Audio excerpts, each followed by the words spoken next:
believe in the gun. And our players don't use it most days. They use it every day. In my 20 years as head coach, I've used the gun every single year. Well, my dream as a coach that everybody would grow up with the gun, because getting all those reps would make my job a lot easier. Hello, everyone. This is the NABC webinar series. Tom McDonald from the NABC Board of Directors, two-year college coach rep, and worked with Championship Productions for a while. Special thanks out to the NABC staff, Jim Haney, Reggie Mitten, Troy Hilton, and the whole staff have been unbelievably helpful in marketing, promoting thoughts, ideas, and how to do this. The gun for really making everything happen. Sideline Interactive really got involved just to help coaches. They're going to give away one board, one table, 8 feet, LED, free shipping, over $11,000 value. Craig Reed, you're going to see some of his artwork in front of you in a couple of minutes with Coach Mangino. Craig Reed and the people at KBA gave boards, magnetic boards, marker boards for these coaches to use if they were locked out of their offices or they just needed something to help facilitate their presentation. Mike Bray has been unbelievably supportive and helpful and encouraging to all the clinics in the fall and what we were going to have in the spring. And then Jamie Dixon is now the president of the NABC, and he's been nothing but spectacular in promoting and helping. He spoke last week, and so did Mike Bray the first day. The board of directors has been nothing but great in helping us promote and speaking and getting in front of all the coaches all over the world. Championship Productions, Bill Bergen, Nate Landis, and Daryl Bennett for their time and encouragement in getting these things done. Before I introduce Coach Mangino, I'm going to give you his bio. And he's worked with some really good people, especially the one he's with now. But he's been at the University of Virginia Director of Scouting and Recruiting. They were the 2009 NCAA champions. Former assistant at SMU, 2010 to 12. 28 years of coaching experience, including 9 years as a head coach. He's been an NABC member for 30 years. And Coach, my first welcome to the webinars. We're really excited to have you on. Thanks so much, Tom. I appreciate it. It's great to be with you. So my first question to you, Coach, is this. You've been in this game a long time. You've been around some really good people, great people, and some educators. And most of the people that are on here are educators, teachers, and coaches. I just wondered if you could kind of talk about that. Who's been instrumental in your career and helpful in getting you where you're at? And you're a basketball family. You could kind of talk about that too, and where your daughter's at. She's in the basketball business. And then when you get done with that, just talk about those words that are behind you and how important they are to the Virginia men's basketball program. That sounds great, Tom. I've been fortunate. I've been able to be around some excellent teachers, coaches, and people throughout my 30 years in basketball. Some people will know, some people may not know. But because you don't know them doesn't mean they're not great teachers and coaches. I went to Montclair State University in New Jersey, a Division III school, and my college coach there, since retired, Oliver Gelston, was a great, great influence in my career. He taught me from the beginning how to teach, how to be passionate about your career, about basketball. He was caring with the players, not just as players, but as people. So that set the base. And no one, may know Ollie Gelston, but an excellent teacher. I was with the Nuggets, Denver Nuggets, for 2 years. George Karl, excellent teacher. On his staff was a coach by the name of Tim Gergerich, who is probably regarded as one of the best developmental coaches in the NBA. And he and both Coach Karl served as mentor for me and continue to do so. Great teacher, unbelievable passion, not just the teaching part, but the relationship part. Coach Gergerich, probably on a daily basis, something comes up that I use at UVA that relates to our players and our current situation. And of course, as you alluded to, the last 4 years now, starting 5 at University of Virginia with Coach Tony Bennett has been terrific. He's an unbelievable person, coach, teacher, very passionate about the game. And as you alluded to, we base our program on 5 pillars. And those pillars, just in case, I hope you can see them, but humility, passion, unity, servanthood, and thankfulness. And each one of those pillars comes into play on a daily basis. We have these, right now I'm sitting in our coaches conference meeting room, but these words are all over our locker room, in our practice facility, in our main arena. Our guys see these all the time, and a lot of teams put words on the wall, but Coach Bennett and our staff and our players live by these words, and they are directly related to both our defense and our offense and everything that we're about. His dad, Dick Bennett, kind of introduced those pillars to Tony, and we've used them ever since. A special thank you to Dick Bennett for laying the foundation for what obviously has been a very successful program, and I'm very proud to have been a small part of it. Coach, I'm going to turn over. I'm going to turn it over to you. Oh, good. My daughters would be upset if I didn't mention. You should be. They would. They both work at Liberty University. I don't know how this happened, but they're both in athletics. My daughter Grace works for women's basketball. She's doing a terrific job there with the women's team. She's been there for 3 years. And my daughter Chelsea's with the men's team. She's been there for 3 years as well. And, Chelsea went to University of Virginia. She was a manager for Tony Bennett with the team as an undergrad. Grace went to Virginia Tech, and the two of them somehow found a way to live together and figure it out without arguing too much about Hokies versus Wahoos. But very proud of both of them, certainly. Well, that's awesome. I'm going to turn it over to you. I know you're going to talk about the pack line for an hour, and then you're going to talk about mover blocker after that. So everyone enjoy, and we'll talk soon. I'll be breaking in once in a while, Coach, with questions, but I appreciate you being on. Thank you so much.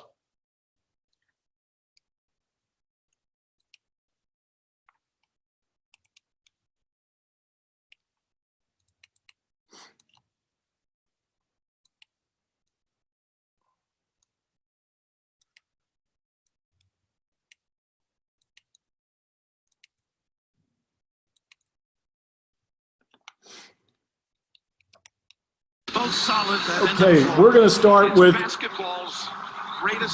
last game, championship game. So we'll just watch this first clip, and then we'll get to work.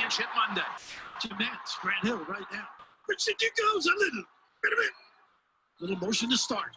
Bill Raftery, in case he had to say it, it is indeed man-to-man.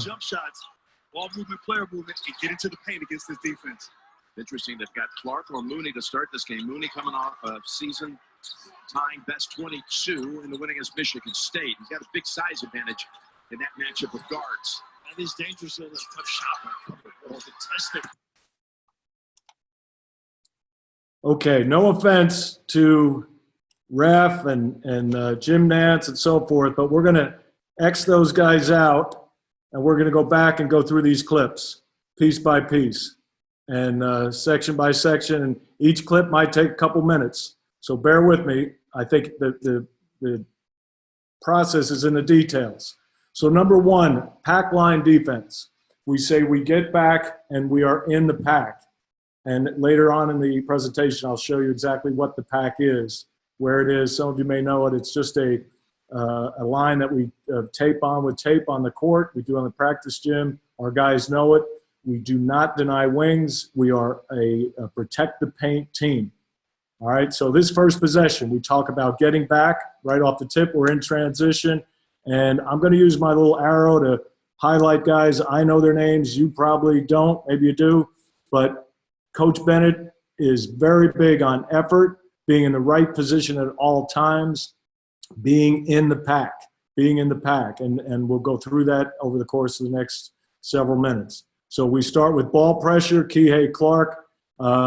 He's on the ball hard, so the person guarding the ball, player guarding the ball, is putting as much heat on as possible. Our pickup point is usually about where Kihei is right now. Some teams will pick up a little bit higher. We might pick up at half court. Kihei has the unique positive ability to put heat on the ball. So that is the starting point, ball pressure. Everyone else has vision on the ball. Okay, we're obviously playing hard, I would hope. Okay, right away, we're going to see Mamadi, number 25. He is seeing the ball. DeAndre in the weak side right here, he has vision. Everyone is in the pack. They're in the lane. Okay, ball pressure is good. Mamadi right now is guarding 32, but he is certainly helping Ty Jerome, number 11. DeAndre has good vision. Kyle's concerned with this flare screen. He should be a little bit more in the pack with better vision. Okay. Kihei comes off. Now he's, again, pressuring the ball. Mamadi, number 25, with the blonde hair. In case you don't know who Mamadi is, you will know him in a little bit. As we go, again, ball's reestablished. Screen is coming on the weak side, a little flare screen. Kihei goes over the top of the flare. Okay, Ty Jerome, number 11, is in a position to help, and then he recovers, and then he has ball pressure. Hands are active. We tell our players to give a cushion if they know that there's a chance they might get beat. So Ty, hopefully he's not watching right now. He is not the quickest on-the-ball defender. Very smart defender, but he knows he needs to give a cushion. His buddy DeAndre Hunter technically should be up to in the gap a little bit higher. He should be right here. Right now, he's too flat. Okay, he should be up protecting this gap. Kyle Guy is pretty good. I don't like his eyes. He's maybe not seeing the ball well enough. He could be in the gap a little bit more. And Mamadi, once again, is in good position. Kihei's looking to negotiate an away screen. He, in this case, given the ball here, he could shortcut this screen if need be. Let's see what happens as we'll go. We'll switch to slow motion. Kyle helping on the screen. Kihei fights the screen. Good ball pressure. DeAndre steps up to help. And if we stop right now, the ball handler right now, the kid Culver, really good player. If you look at it, 1, 2, 3, 4, 5 people in tight. This is pretty good pack defense. I'd like to see Kihei's vision a little bit better on the ball, but for a brief second, he might lose it. We'll continue on. Here is a ball screen. We get a switch. One of the great advantages of having DeAndre Hunter on your team, number 12, is he has the ability to guard multiple positions. He's going from guarding a 6'10" player, switches out, okay, slides, challenges a shot, hard shot, and then look at the box outs. All right, the key to any good defense is to end the possession, rebound, and we're done. Great initial possession. So right now here, Knucklehead, I am right on the bench. I'm really happy with first possession. Okay, now we're coming down. Again, Coach Bennett is so big on transition defense. We start with some of the most basic things, and transition D is the first. You have to get back, establish your pack defense. As we get back, pickup point. Mamadi, number 25, is showing on the ball screen. We will guard ball screens 4 different ways. Mamadi has the unique ability, number 25. He's athletic enough at 6'9" to step out and show on ball screens, really put an impact right now on the ball handler. So we're getting good help. This is a hard show. This is one of the ways we guard ball screens. Now it's up to the other 3 defenders to help Mamadi to cover his man, and then the quickness of Mamadi to get back. All right, so now he could get back and reestablish position. You see he's down low. The other 4 defenders are honestly right now extended a little bit too high. They'll start to drift back. DeAndre Hunter is now in good position. Mamadi, excellent. Hands up, ball pressure, hands are active. We want pressure on the ball to make it difficult to complete passes. So we'll let this play. All right, now number 13 is a good shooter. He gets bumped off. Kihei gets a little bump. Mamadi's there to help. Recovers to 32. Mamadi comes in doubles because 13 is bigger. Again, great help defender. We will certainly miss Mamadi. Here we have, again, another ball screen. We work so hard. Our staff, Coach Bennett, our staff works so hard on guarding ball screens. So here DeAndre shows hard, nowhere to go on the ball handler. Again, we're getting late clock. Look at right now. Ty Jerome's position, he's negotiating a flare screen. Mamadi's in a position to help. Kihei maybe could be a step in tighter in the gap. Okay, the gap is the ball you man principle from the Bobby Knight days. Okay, so now we're ball pressure. Now here comes the help. Again, having shot blocking is a great edge, and I know not every team in the country has shot blocking like Mamadi and Jay Huff. However, you can protect the lane with the pack line by being in the right position all the time. And we always used to say, if you don't have shot blocking, you can certainly take charges. So there's the block and securing the rebound. Now, as we come down, again, we're going Mamadi's showing hard. Now, not all these clips are going to be good. We're not perfect. I don't know of any team that is perfect. We're very good. We're very demanding. However, we do get beat on occasion. Okay, this right now, Ty Jerome guarding the ball. As he comes out, Ty is number 11 right here. Okay, as he comes out to guard a quicker player, he gets beat pretty quickly. Kihei makes a weak attempt at a charge. Mamadi comes over maybe to try to get a block, and we have a foul. One of the advantages we have with the pack line is we protect each other. Going back to how we started with our pillars, servanthood is certainly passion, unity, playing together, all those kind of things play right into the pack line defense. So on that example, that was not obviously really good pack line D. We weren't there to help. But for the most part, 95% of the time, just to throw out a number, we're there. I will tell you, as we transition to an out-of-bounds play, we spend a lot of time on covering out-of-bounds play, how we're going to guard it. One of our coaches, Brad Soderberg, has about 8 heart attacks if they're not covered correctly. So he is so detailed about how to guard it. We talk about it as a staff. Do we go one remove? Do we show and recover? Are we double in this position? So each of these plays has been covered. There, DeAndre chases, okay, over the top. Mamadi supports briefly. Now he's back to cover. Ball pressure, hands are active. Kyle Guy on the ball. As we screen away, we're fighting. There's great gap help. Braxton Key, you'll hear his name as we go through this quite a bit right here with the beard. Great help defender, great vision. Ball back, DeAndre Hunter, excellent on the ball defender, guarding a very good player. These are 2 first-round draft picks right here, the Texas kid and obviously DeAndre. All right, are we in the gap? Okay, pretty good. We're negotiating a flare here and containment, force a tough shot. Right there, that is a perfect example of what University of Virginia basketball is about, forcing a tough shot late in the clock. Okay, I purposely pulled up this screen just to show you in the NCAA tournament, not this past year, obviously, the year before, the comparison between what teams normally average during the year versus what we gave up. Certainly, our offensive patience is part of that. Our offensive execution is part of that. So please know that offense and defense are directly related. If you turn the ball over a lot, you do not give yourself a chance to play defense. You want your defense to be set. So in the year that we won the national championship, 2019, we averaged 9 turnovers per game. So we give our defense a chance. Anything higher than that, and when you get into 12, 13 or higher, too many easy baskets. So great stat, great stat.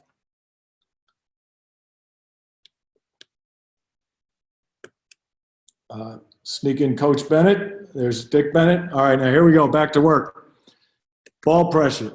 Ty Jerome, maybe more active hands, but again, he knows he needs to have some containment. Here comes a ball screen with a slip. We see these a lot. I'm sure you guys see it wherever you're at, guys and gals. As the ball comes up, ball screen comes up, we have to know, are we showing? And through scouting, we'll know whether this is going to be a slip or an actual screen. We have different coverages. I showed you earlier showing hard. This is, again, showing hard, but now the help has to come from the weak side. The ball handler's looking to go to the right side of the floor, so these two defenders have to be solid and know where their guys are. Kyle Guy needs to be up higher in the gap in this position right here so he can get an early bump to slow down this roller and then still have time to get back to number 13, who, of course, is a great shooter. Let's see what happens. Okay, so there's the show. He's able to get back. He could have done a better job of getting in the gap. If he was in the gap higher, and the gap is the area between the ball and your man. So right now he's too flat. If he were right about at this line, he could easily get to his man and still bump this roller early. Bumping the roller early is important. If he waits to here to give him a hit to this area, the passer, if he's good, can swing quickly, a little ball fake to the roller, and then hit 13 directly. So be in the gap, and this is important, is be in the gap early so you only have to make one move. Okay, we don't want it to be Kyle be here, Kyle Guy, move here to help and then recover. We want him here early, be in the gap early, so now he gets his bump and then it's one move. So again, we are covering up any lack of athletic ability we might have against some of these teams that are a little bit more, a little bit quicker, a little bit faster. All right, so let's take one more look. So again, bump is late. Don't get hit. The closeout is good. Hands are active. And now we're ready to go. Ball pressure. Again, DeAndre Hunter ability to switch. That is so important. It gave us so much flexibility with this team. There's a little ball screen. DeAndre and Ty covering for each other. Simple switch. If you have the ability to do that with your team, it's really obviously going to help your defense. Pretty good D. And again, secure the rebound. Transition. All right, we're corralling the ball. Braxton doing a good job kind of helping a little bit there. Once again, Mamadi with a drag ball screen. Drag in transition, a little screen hit. Swing. Mamadi hustling back. Now watch the help he gets here from Braxton. This is terrific. All right, and again, this is all part of our pillars. Passion, unity, servanthood. Okay, watch Braxton number 2. As we come down the floor, there's the slip. Braxton number 2 comes over. We have two players going to the ball, and there's the steal, and we're off to, for us, the races. Ball pressure, gap help, swarming defense, swarm to the ball rebound. There's the switch. Again, DeAndre Hunter in the middle of the floor, he becomes the switch guy. There's another switch. So he ends up guarding most of these people. Now, as the ball goes to the wing, DeAndre doing a great job. He's in perfect position for gap. So now he can make one move. If there's a pass to 13, he could get there quickly. He's right in perfect position to help Kyle. So number 0 from Texas Tech has nowhere to go. Mamadi in pretty good position. Braxton, good vision. Hopefully number 1 doesn't cut behind him here, but I'm trusting Braxton that he could see number 1. Kihei, good vision. And again, we don't want front cuts nor back cuts. Be in a great position to see both. High hands. All right, ball pressure. Look at that. 3 guys surrounding the ball. Recover. And then watch Kihei. This is subtle, but it's important. They watch Kihei as the ball goes to number 1. He's in the gap, and he'll give a quick stunt just to slow him up, and it gives stunt here, and it gives Braxton time to recover. High hands. And again, we're starting to get late clock. Terrific D, sliding your feet, hands challenged. And again, DeAndre Hunter at 6'9" with a good wingspan is a tremendous edge. Mamadi as a shot blocker, tremendous edge. You may not have those type of players in your program, but certainly, things are relative. Hopefully you're not playing Texas Tech on a regular basis. Again, pickup point is a little low on this one. Here's a ball screen slip. Okay, that time we would call it a quick one, or just basically it's no screen. So as 11 comes up, Mamadi does not get suckered into showing hard and then being susceptible to a slip. He stays with number 11 and then recovers to a pretty good position.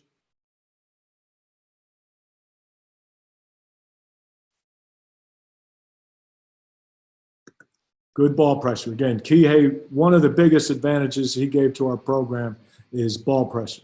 High energy. Coach Bennett played with Muggsy Bogues in the NBA, and he loves the ball pressure. We all do. Heating up the ball, it's just like putting heat on the quarterback in football. So here comes the ball screen. Mamadi, hard show. Okay. Back. Another ball screen. Again, Mamadi, terrific. Recover. All right. Now on this one, let's see. Let's check Ty. Little flat on the gap. Really quick release. And again, the players we face are so talented. And once you get into that 6'6", 6'7" range where wing opponents can shoot the ball, you have to be perfect. Anything late is a problem. So we practice closeouts on a regular basis. There's a show, hands high. Okay, now this one, if you watched the final game last year, they showed this quite a bit. I want you to watch what happens. And the pieces are subtle. Okay, as the ball is swung, Mamadi up here, number 25, is showing. Ball goes to 23, and then he's going to look to swing. Kyle, he should be up higher, get a bump. Now watch his footwork to get back. He's slow coming back, and that enables the shot to go up cleanly. What needed to happen was Kyle needed to be higher, get a quick hit on 11, and then go a straight line back to number 1.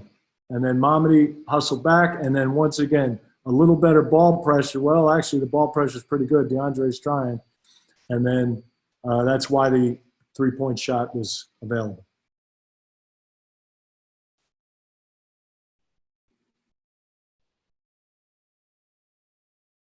Now we have Jay Huff.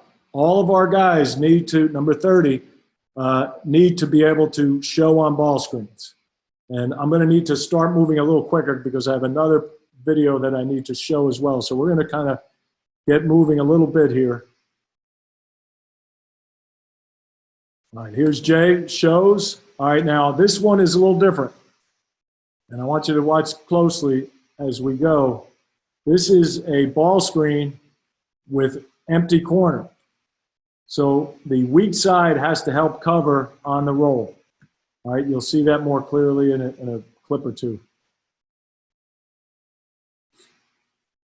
Great slides by DeAndre. We work every day on guarding the ball. All right, here you go. Again, they're not all perfect.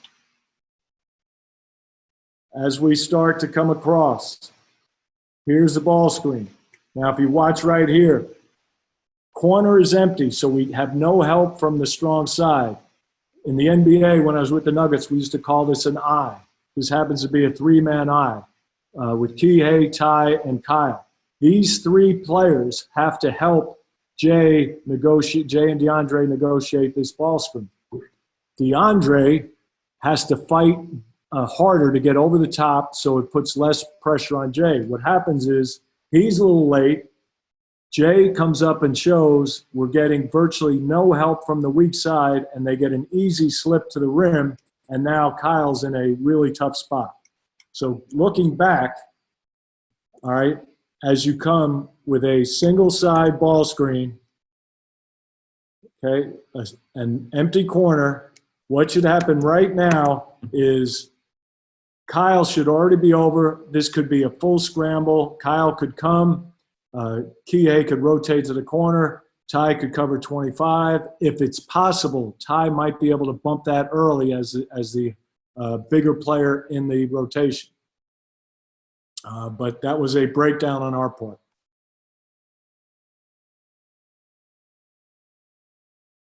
All right, this one, again, when I first started coaching, we always looked at height. How tall is the player? whatever, I don't know how many years ago, 5 or 6 years ago, people starting talking about length. So you could be 6'6", but have a 7'1". That is a good challenge of a shot. That's what we recruit. So when we look at people, we say, do you have length? Do you have long arms? Can you get to rebounds quicker? Can you get to challenge shots quicker? There's a reason people miss.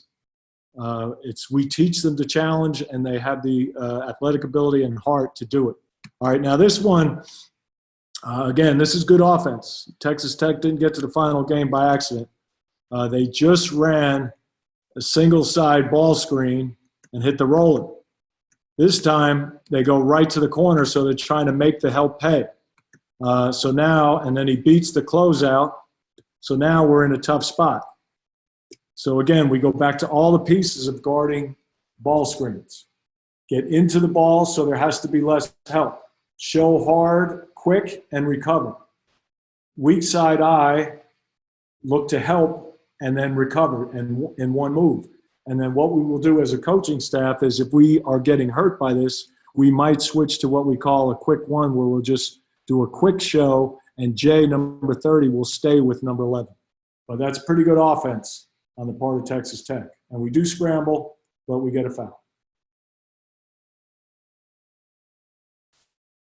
Okay, and again, I put this up on purpose, not to show Mamadi, but to show that 13.7% offensive turnover rate, third lowest in the NCAA.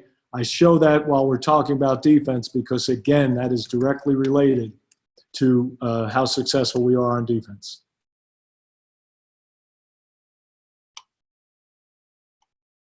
Okay, there's a switch. We got cross-matched in transition. Number 33, Jack Salt. Great defender, great help team player, hands active. He's all over the place, one of the great defenders we've had. Box out and over the back rebound. Gotta love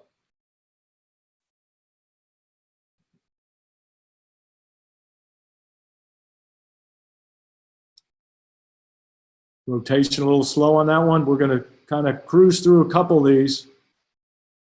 Ball pressure again. To a mid. All right, and with middle ball screens, we force left. We try to force left, contain, and then show and recover. Good switch, good help. And again, at the end, basically it comes down to 5 guys playing as one. So watch the effort of these 5 defenders scrambling, trying to cover for each other, help, scramble, and then gang rebound. That's terrific.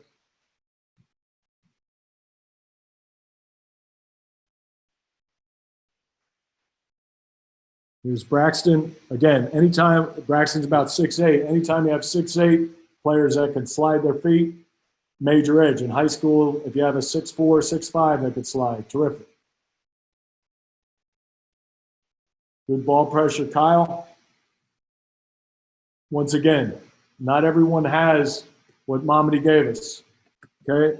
The ability to guard ball screens as well as challenge shots. So that becomes, even though he didn't get it, the old Bill Russell, for the old timers, the old Bill Russell thought that when they have a shot blocker, when you have rim protection, there's a fear of driving to the basket, even if you don't get the block shot. And there you have it. Once again, guarding out of bounds.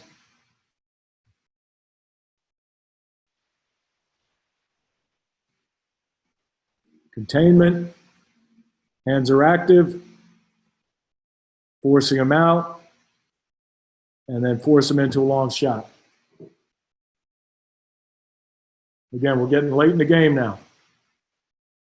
Look at the help. All right, now again, effort, passion, playing together. I want you to watch. I know Mamadi, in case you haven't figured out, is one of my favorite players. Watch what he does on this possession. Steps in to help. He's in the lane. Jumps, challenge. As soon as he lands, he's all the way back to the corner to fly out to challenge and contest. And then Braxton with, again, a solid rebound.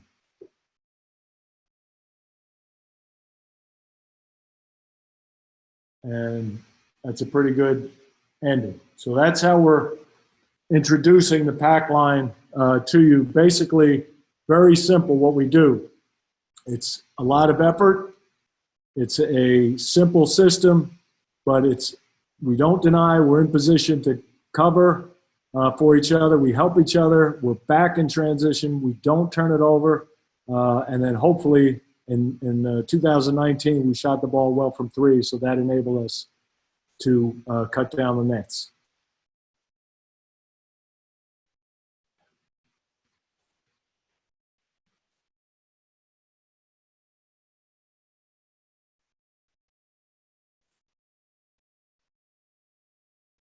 Okay, now we're going to switch to a different video.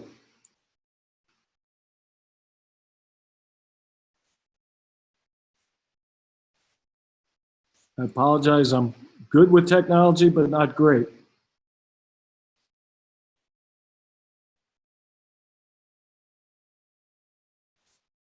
All right.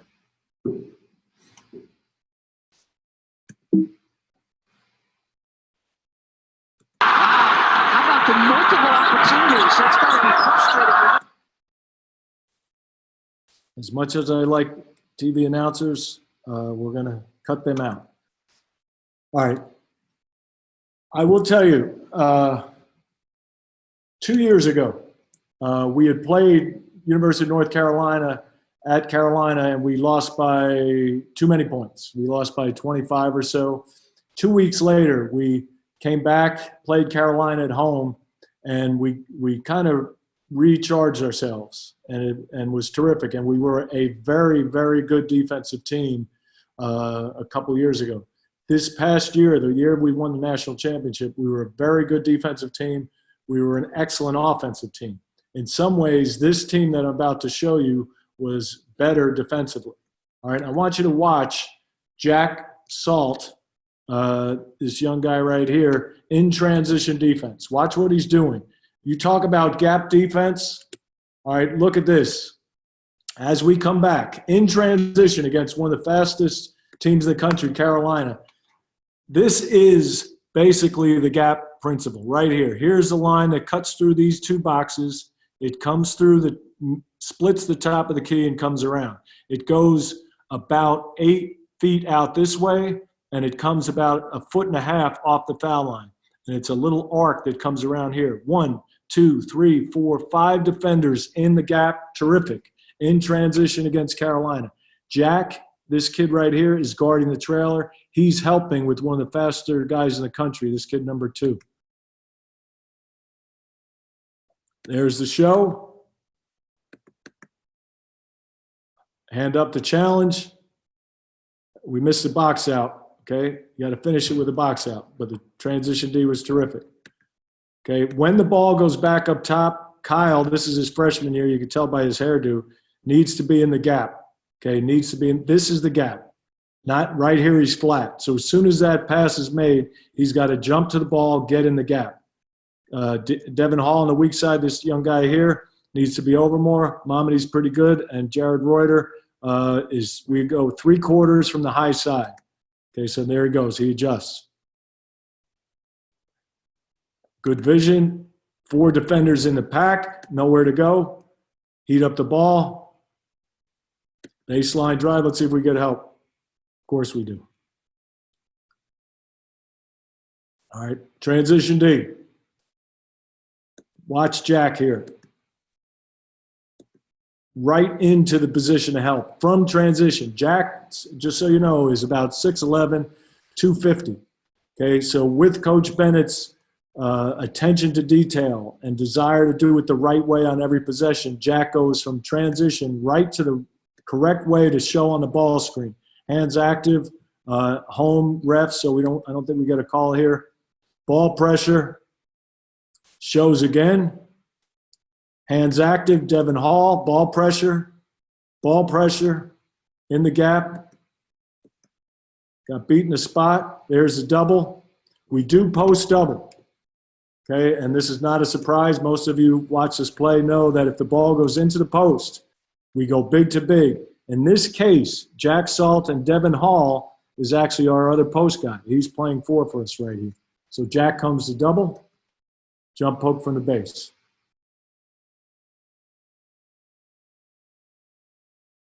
Transition D. Okay. Ball pressure pickup. Okay. Right away to correct position. So we stop a lot. We watch a ton of film with our players, like everyone, before practice, after practice. So Jack is getting in position to show. Okay. They swing quickly. Right into ball pressure. Now Devin's in a little bit of trouble, but now here comes Jack with a double. Honestly, this double could be a little bit more square. We don't want to allow the Carolina post player to throw out quickly. So high hands, look at that. Beautiful. 1, 2, 3, 4 high hands. So it makes it difficult to throw easy passes. Jack could be a little more square. Let's see what happens. I think he gets this one out. Okay. And then we swing to the weak side. Close out. Now I want you to watch Marielle, number 4 here. He will stunt and actually causes a walk. Okay, so that's a great example of team defense helping each other. We're in transition. Ball goes inside. If you don't post double, I would strongly suggest it. Post double comes, throw out, close out. Marielle, number 4 right here, is in a pretty good gap position, stunts, and forces a travel. Excellent.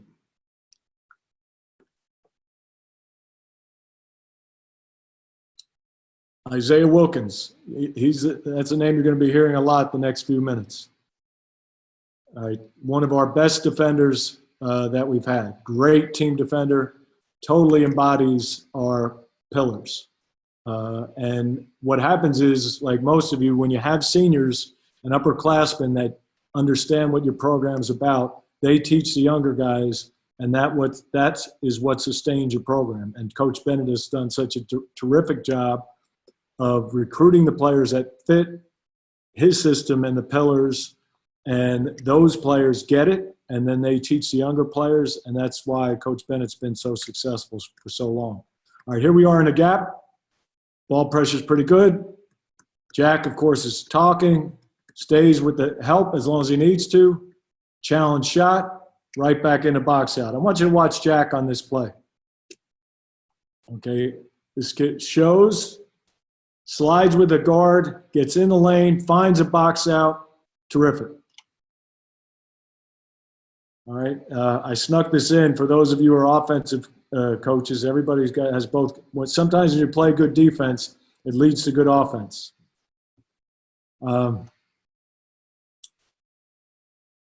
Here we go. Ball pressure. Hands are active. Isaiah in. Beats the screen. Here's a side ball screen.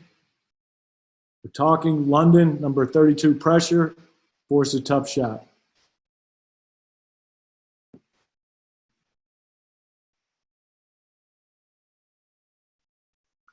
Hands active. Hands active. Look at the gap help. All right, this is terrific. Watch what happens here. As he comes across, he gets a catch. Kyle's a little late, but Jack is there to show. Devin, this young man right here, is also in the, so we have 3 players guarding this gap, and we're getting a flare here. Well, watch what happens. There's the flare. So Dev gets hung up, okay, and still fights it, still challenges, and then we scrap in, and then come up. I cut it, but we came up with that loose ball. Transition.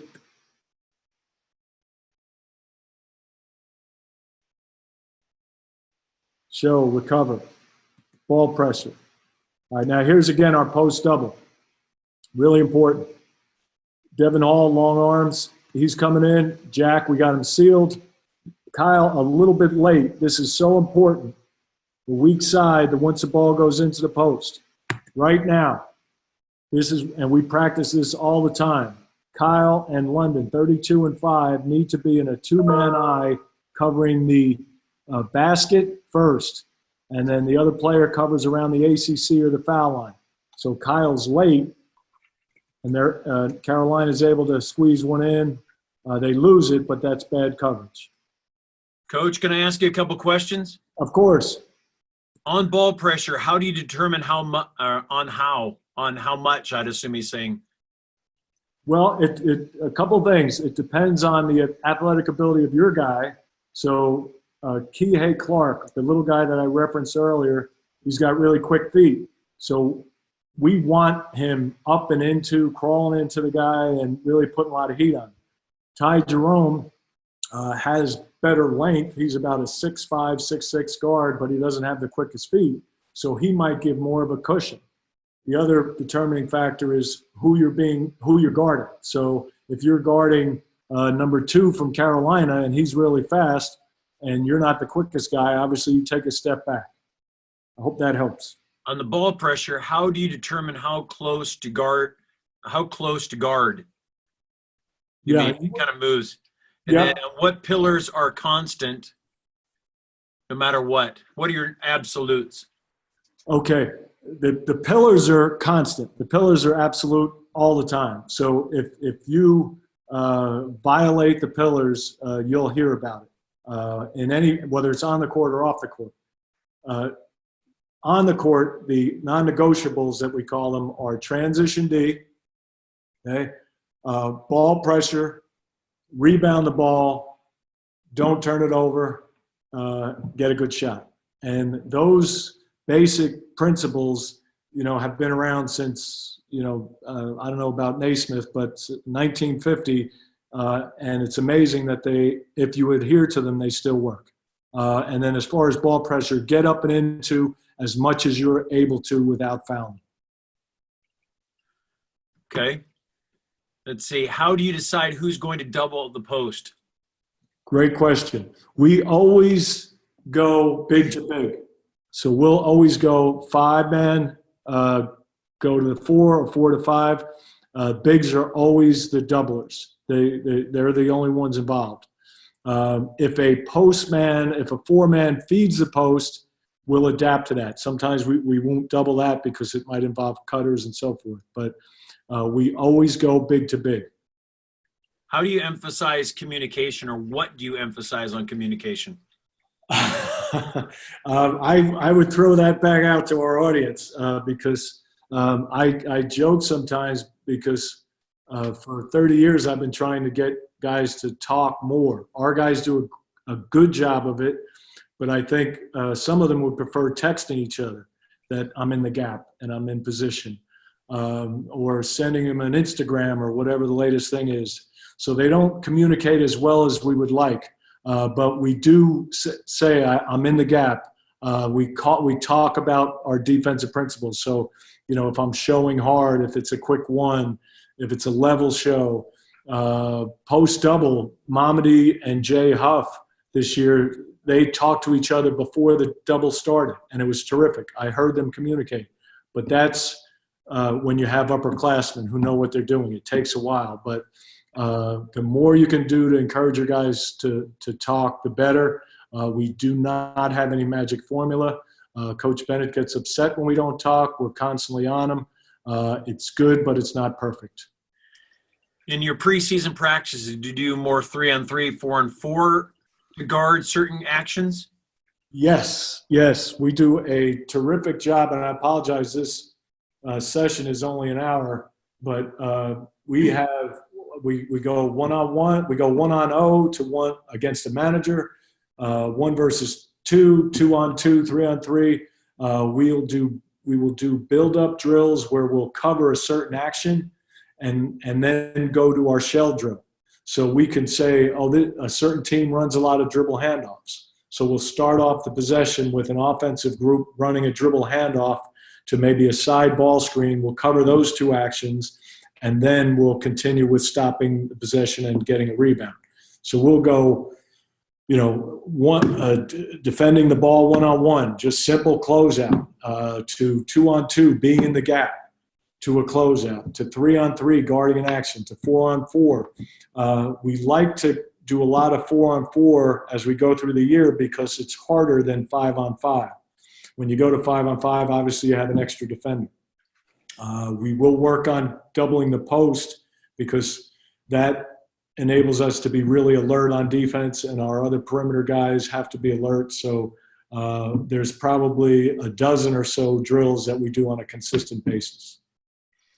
Here's my last one for you, and I'll let you get back to work. Coach mentioned that you defend the ball screen 4 different ways. What are the 4 different ball screen coverages and how you use them? Yeah, the show hard is the one you saw mostly so far in these videos. We'd like to be aggressive. Teams run so many ball screens that you have to be able to adapt. When I was with the Nuggets, we used to change our ball screen coverage every quarter. So we'd have one way, a second way, a third way, a fourth way. So our 4 coverages are showing hard, okay, which obviously I think by now everyone knows. A quick one, which is just a quick show and recover in case the opponent big is slipping. So it's a fake screen slip. So it's a quick one just to give a little support. Then we'll have lesser used, we call level show, where we'll just be flat across the lane and just kind of discourage the ball handler from attacking the paint. We obviously want to keep people out of the paint, but then again, get right back to your man so there's no switch. And the 4th way is, beneficial if you do it right, is to switch. And you have to have the right player. So that's why DeAndre Hunter type players are so important to you, is if you have guys that have length and have the ability to guard smaller players, that's so valuable. So hard show, quick one, level, and switch.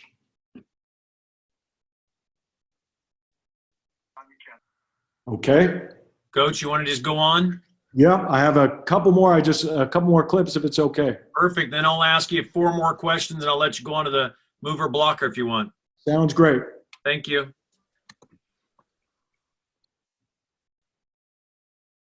Okay, there was another double. Here comes a double with, again, a great job right here. Love it. All right, watch Devin Hall, terrific job. Devin Hall, number 0, comes, high hands. He's only 6'5", but again, long arms, and then come up with the turnover.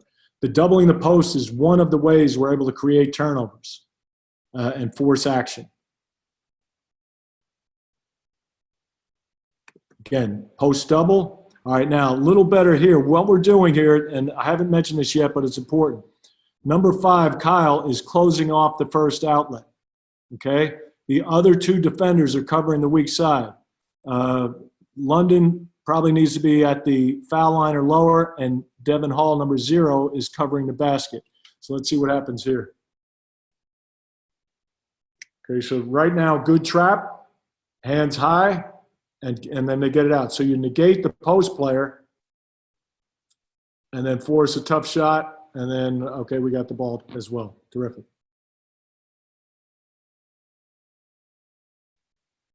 London, great job on the ball. He did a terrific job on this in this game.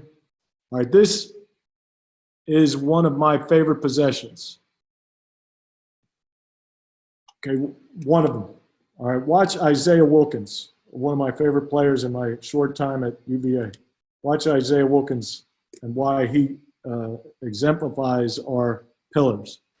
Here he is right here, guarding the post. He was a great talker on defense. If you did not do what you're supposed to do, he was one who let you know, and sometimes not in always the most humble way. Anyway, shows here, length, gets back to a side ball, shows hard, gets back. Okay, and again, he goes to a double, gets back, boxes out. That's what our defense is about. And hopefully we get to one more. I hope we have enough time. Here's Isaiah again. I could tell he's talking. Hands are active. Coach Bennett fired up on the sideline. Back screen. And obviously Carolina's been running the same stuff since Dean Smith. Still hard to guard. Isaiah show. Recover.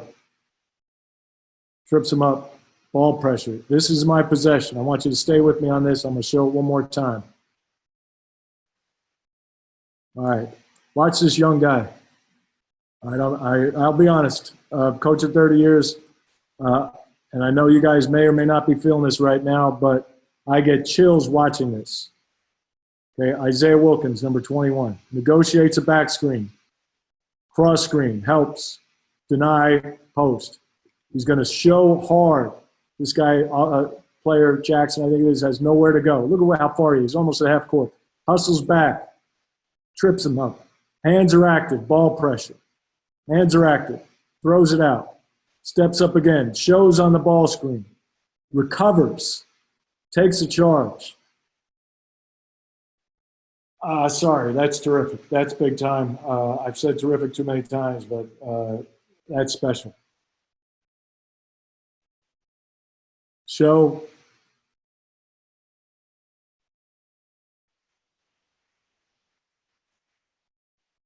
Kyle Guy is not just a good shooter. I'll give you another little piece. Kyle Guy came in as a great offensive player, became a good defender. Good defense leads to good offense if you're smart.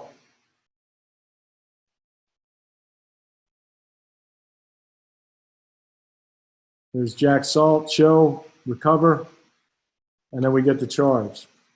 Maybe we could take a look at this one. We go to side ball screen. There's a hard show. Now I want you to watch the weak side eye. This is what did not happen in the Texas Tech game, if you recall. Very early in Texas Tech, they had a single side ball screen, no one in the corner. Here's your three-man eye, 1, 2, 3. I mentioned that this year's, what we're watching now, this team was a little better defensively. Okay, watch Devin Hall as the second man in the eye actually comes over and picks up the roller. Okay, picks up the roller. He comes off, and now we're in full rotation. So now Jack is hustling back in to help. And I don't care what your thought is at the blocker charge, but that's a charge. So, again, great job on guarding side ball, empty side corner, and then rotate full over and take a charge. That's big time.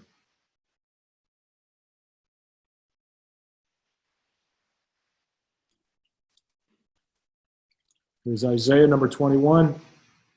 Good show. Again, good challenge. It's amazing, and the NBA has done stats on it. Shots that are challenged, and you don't need to write this down, are missed more often than unchallenged shots. So London making a great effort to get a hand on the ball. London's about 6'3". The guy that he's challenged is about 6'7". So, again, that's effort. Here's Mamadi sprinting back, getting in a good position to help. Side ball, blow up, hustle back. All right, maybe we'll end on that one. We get a lot of good ones, so maybe we might have one more. Let's see what happens. Show, look at where Mamadi is. He's at almost to half court. You know, maybe I'm exaggerating a bit, but he's a good 10 feet off the top of the key. And then watch the effort to get back into play. And now here we scramble. And we have both post players going to challenge at the rim. Now, again, if you don't have shot blocking, you can still hustle back and get to the rim and take a charge. Keep them out of the lane. That's all this pack line defense is about. All right, unfortunately, this is not a good one. All right, this is a side ball. All right, now watch Kyle. He gives a hit on the roller, and then Isaiah, this is tricky because it's so spread. We've had problems with this in the past. Do you go out and deny this? Do you pressure? Maybe Kyle holds a little bit longer, and then Mamadi comes a little bit more straight line back. So the timing is every piece has got to be right. Every single piece has got to be right. The ball pressure, the initial point of the screen. All right, and I will tell you, we're going to end on this. I want you to know, Coach Bennett, when you talk about passion, this is not high speed. I didn't change the speed. That's Coach Bennett being fired up about us playing good defense. All right, and that smile by Devin Hall tells you we've just come back and won a really good game playing our way. I love the passion. All right, and that's what our program is about. So happy as could be that I could share with you some of these things about our defense. Coach Coach, let me ask you about 4 or 5 questions, and we'll move on to the mover blocker, okay? Gotcha. And one other thing is Dick Bennett is going to be on our webinars April 30th at 9 a.m. Central Time. So just so you all know that. Dick Bennett will be on April 30th at 9 a.m. Central Time. How deep in the season do you continue to tape down the pack line in practice? Do you put down any other lines for examples? Yes. If you want to make some money, invest in the blue painter's tape that you get at Lowe's or one of those places. We stock it. Our managers put it up every day when we practice on our main arena. The pack line is down. It is permanently painted in our practice gym. So that's a staple because we have to take it up and down when we practice on the main arena because of the women's team or other events. But that's throughout the year. Like if the manager wants to get in trouble, forget to put the pack line down February 28th. We will put down other lines such as a pickup point. I referenced it several times earlier. So certain games we may pick up a little bit higher, so we'll paint a line across there. But basically it's pack line. A lot of the other lines are offensive related. But pack line, pickup line are our main ones for defense. How do you guard dribble handoffs and out screens? Okay, dribble handoffs, we've gone to one removed as not 100%. Not everything we do is 100% of the time, but we'll go one removed. The issue becomes if they stop behind on a dribble handoff to shoot. So a lot of times dribble handoffs, a player receiving the ball will just come off the dribble handoff and start to attack the rim or swing the ball to the other side. So we'll go what's called one removed. I hope you guys know what that means. Just give space and allow the defender to slide through. We will, on occasion, blow those up. So if it's if it's on the side of the court and it's a dribble handoff and the corner is filled, if you can bear with me on this, that enables us to show hard, and we call blow up the dribble handoff. And then if the person making the handoff keeps it, fakes the dribble handoff, then the corner defender can help on that keep. So a keep is a kind of a slip or a fake dribble handoff. So we'll blow them up. We'll go one removed, and we will adjust game to game. And even in game, if they're hurting us on a particular way, we might switch. So for instance, if a team is turning the corner hard, we might switch to blowing it up. How do you decide on your ball screen coverages when you switch, or do you ever switch on off ball screens? On off ball screens, we generally will, we call it just trail it. So we'll just stay attached. We call an emergency switch we will have in our back pocket, but for the most part, we are going to negotiate those screens. And one of the advantages we have is one of the main offenses we run is blocker mover or sides, and it's basically a ton of off-ball screens. So we're very used to guarding off-ball screens. But again, on occasion, if we have the right personnel on the court, we will switch those if it's appropriate. When playing a great shooter, do you tell the defender guarding them off ball to stay a little bit closer to their man than normal? Yeah, I'll go back. I think it was my first year at UVA. Duke had Jason, the Tatum kid that's with the Celtics. And we held him pretty quiet for the first half, and he ended up with 27. So I think from that point on, we said, the gap, be in the gap, but maybe cheat a little bit towards that guy, especially if he's 6'7" or 6'8" and has a quick release. So yes, you have to adapt, and that's where scouting comes into play. Somebody might say the kid's not such a great shooter, he's more of a driver. Well, then be in the gap. If he's a great shooter, quick release, maybe cheat a step, and then that'll also involve who is guarding him. So we're putting DeAndre Hunter on the Jason Tatums of the world, and hopefully we always have a DeAndre Hunter. Looking for one last one. Do you steer the ball when it's on the wing? What are your rules for guarding the ball? And then you can go on to the mover blocker, Coach. Okay. Guarding the ball on the wing, we say no outside drive, meaning no drive in the baseline. And one of the main reasons for that is we play 3/4 on the high side on the post. So we don't necessarily front the post. We've toyed with that a little bit, and we don't guard from the baseline side, so there's very little direct help. So we say no outside drive, and we do practice that a lot. The other thing with guarding the ball is we'll say get into the ball, but know where your gap help is. So when one question we had earlier, they said, how do you get your guys to talk? One of the great things we could say is, I'm in your gap, or Tom, I'm in your gap, Tom, I'm in your gap, so you know that I'm there for you, and you know you could force your man into my help. So it shrinks the court, and so the communication part is really valuable. But on the wing, no outside drive, meaning no baseline, and then force to your gap help. Okay? Great job, Coach. Okay, thanks. Off to mover blocker. Mover blocker, all right.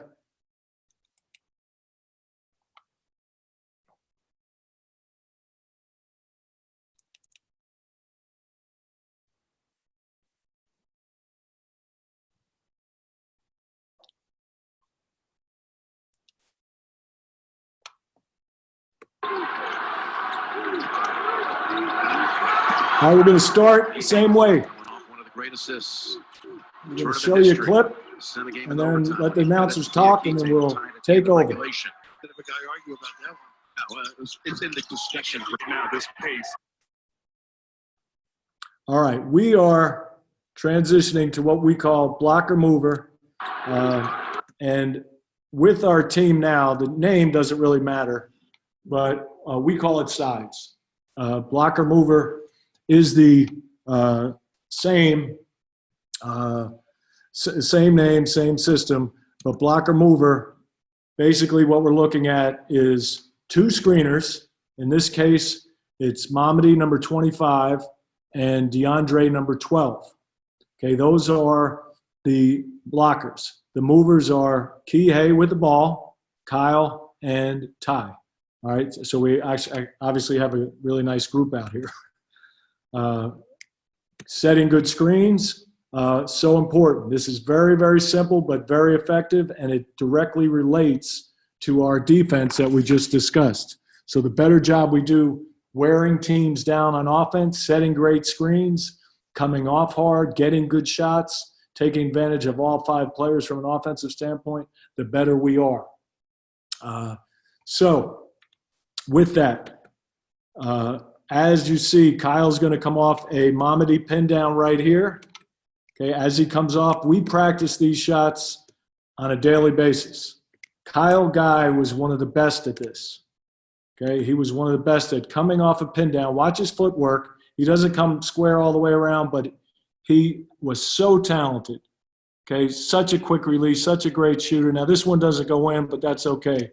But he is just a terrific sides blocker mover player. Okay, again, the cuts are hard, and then we say, coming off these pin downs, okay, watch Ty as he comes off, we call it attacking the elbow. Okay, as he gets in, he's attacking the elbow, and now as that's happening, Kyle made the pass. Kyle is coming off DeAndre's flare, and then Kihei's reading it, and then he's going to continue off the other side and come off Mamadi. Ty is going to go up here, and again, having a 6'5" guard is such an edge. Again, simple blocker mover action. Okay, both wings have to cut hard. You could change speed of your cuts, that's great, but we call it sparks. Okay, sparks meaning the old shoulder to shoulder. That's how I was taught, shoulder to shoulder. So Kyle and DeAndre come off, so there's no way this defender can get through. Let's see, A little too much space there. He gets bumped off a little bit. All right, now, this is terrific. If you watch, all right, we are in April, okay? So tapes of our games are out. Okay, they're all over the place. Everybody scouts. I want you to watch Ty Jerome with the ball, okay, up here, way out high. We're playing in the Final Four, obviously, and here's Kihei's coming off this flare. Kyle is coming off DeAndre's pin down. Ty has not dribbled yet, okay? Again, 6'5", so that's an edge. So this is real simple, okay? Look at, you can see clearly little Kihei's open. Ty finds him, layup. Okay, we say every piece is live in sides, blocker, mover, offense. So when you come off, when Kihei comes off this, he has got to be looking for the ball. And having good passers makes you look for the ball. Because if they find you, it's going to make you that much better. And you're going to cut that much harder. Here we're moving. Ty coming off, holds his dribble. Again, post is an option. All right, don't think for a moment. We got really good when we started using our post guys. All right, and DeAndre Hunter could have been a wing or a post, but here he is posting up. So Ty, his buddy, throws it into him, and he goes to work. So the post guys do not have to be just blockers. They're basketball players. So now Ty, if you watch Ty and Kyle, they are communicating. Our two guards, Kihei's got the ball.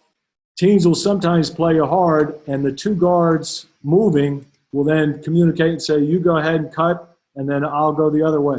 All right, now let's see what happens here. Kyle comes off. Flare. Kihei comes, and then here we go again. Again, we're in the Final Four, and we're getting layups against a good ball club. So now here comes Kihei. There's Ty. Ty knows he's open, and it's a layup. All right, let's break it down.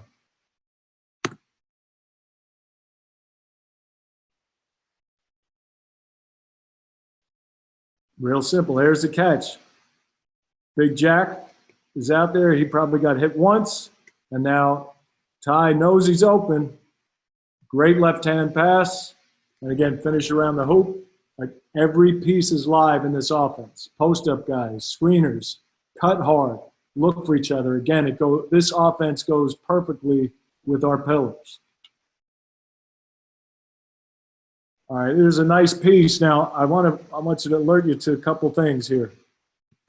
As Kyle comes off, all right, he has the ability to drive. We call this clocking out. So as he drives, Mamadi, the post player, vacates the post, so it opens up the area, it puts pressure on this defender. Is he going to stay and help Kyle, or is he going to go and guard Mamadi? Anytime you have 4-5s or blockers that can shoot, this offense is that much more effective. So right now, obviously, Mamadi is open. Braxton, his man just loses vision. Kyle, simple drop-off. So again, the blockers, the more they could touch the ball, the better screeners they are. So give them some touches. Kyle makes a quick, we call it a check cut, okay, where his man will go under the screen, so he just stops and pops. Gets a catch. Obviously, they're going to play different players harder than others.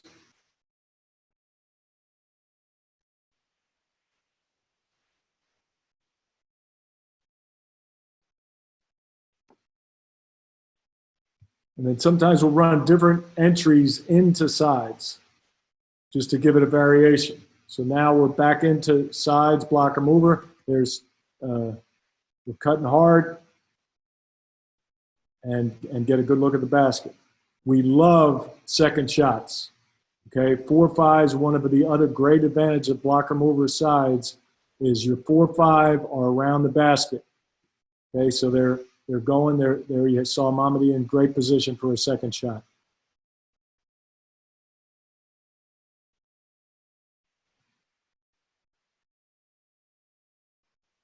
Again, very, very simple, but very effective. There's Kyle squaring up. And again, we practice these shots all the time. If your kids, you can make your screens lower so the shots are closer. You know, but right here, our guys, we practice that pin down to a shot on a daily basis. And our guys know that they're going to get that shot. And then they'll also have the dump down if the big shows. This is a little over under, creates a movement. And then anytime you have big guards that get fouled, get into the lane, that makes it that much better.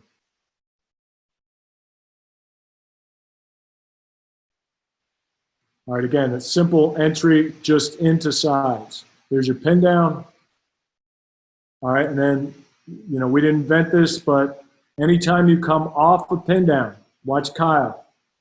As he comes off, there's a show and a pocket pass for a layup. All right, and then we have everyone lifted, okay? So it's that much more space. So watch as Kyle comes off, the defender, guard DeAndre steps out, number 3, easy dump down to DeAndre for easy hoop.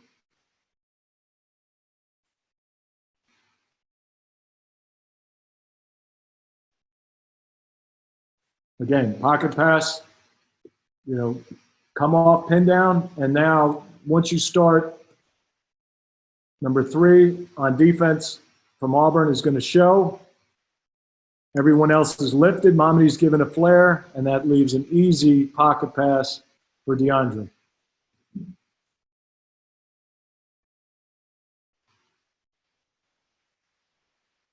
Baseline drive, clock, go to work. Again, very, very simple, but very effective. Okay, Kihei drives. DeAndre, instead of clogging things up, separates, puts pressure on defender number 3, and then he goes to work. DeAndre's happy. He sets good screens. He scores some points. Guards obviously are happy. We've had some terrific Malcolm Brogdon, Joe Harris have done you know, great things with this side's offense. Okay. Mamadi this year shot almost 40% from 3. So when he got this shot, okay, he was able to shoot at a high clip.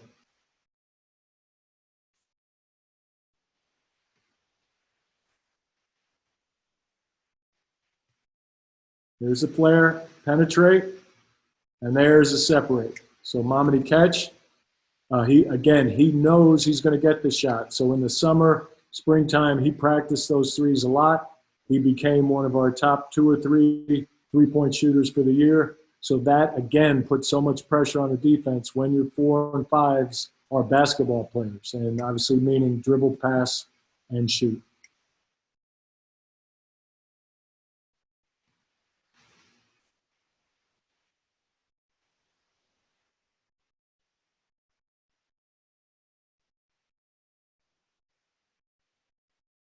Okay, now, these are some simple variations you can add to just straight blocker mover.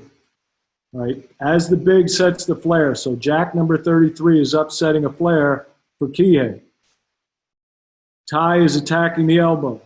Kyle's getting ready to maybe run the baseline off of DeAndre's screen. He's also watching to see if Ty is looking at maybe a pocket pass to DeAndre. So Kyle's reading this to see what's going on this side of the floor. Both sides of the floor are active. Very important. Okay, so that really puts pressure on the defense. But what happens is, on the penetration, there's a flare for Jack. Now we hit Jack, and then we go to a side ball screen. So you can do whatever you want here. You could pass it and set a side ball. You could go with a dribble handoff. You could run a lot of different things. And our bigs this year especially got better and better at this. And all this is right now is just blending in a side ball within sides or blocker mover.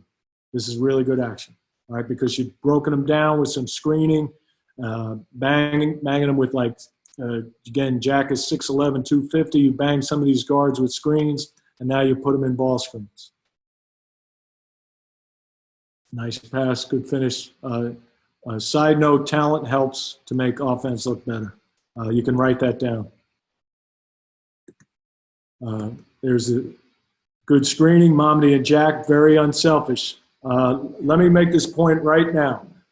We started this session, if you've watched both, with our pillars. Servanthood is one of our pillars, without question. All right, they're all equal, but servanthood is a big one. Number 25 as a blocker.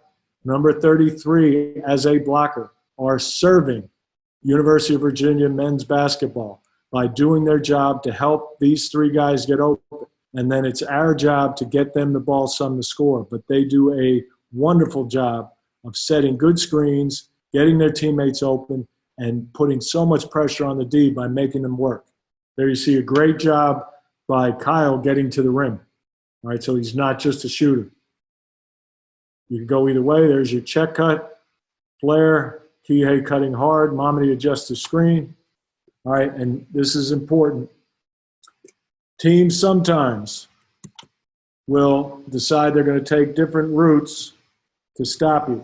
So now, number 2 from Auburn is going to shortcut. He's going to think he's going to maybe stop Kihei from getting the ball.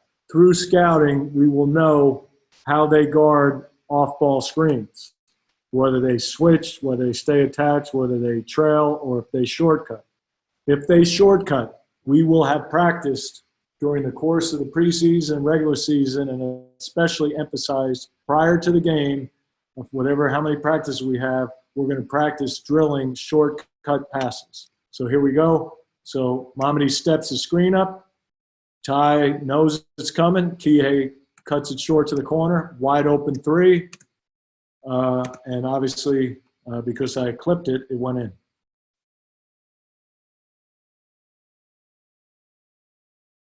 Kyle coming off, looks in. Jack sets another side ball screen. So you can go, Jack, I love him, but he wasn't the greatest scorer of all time.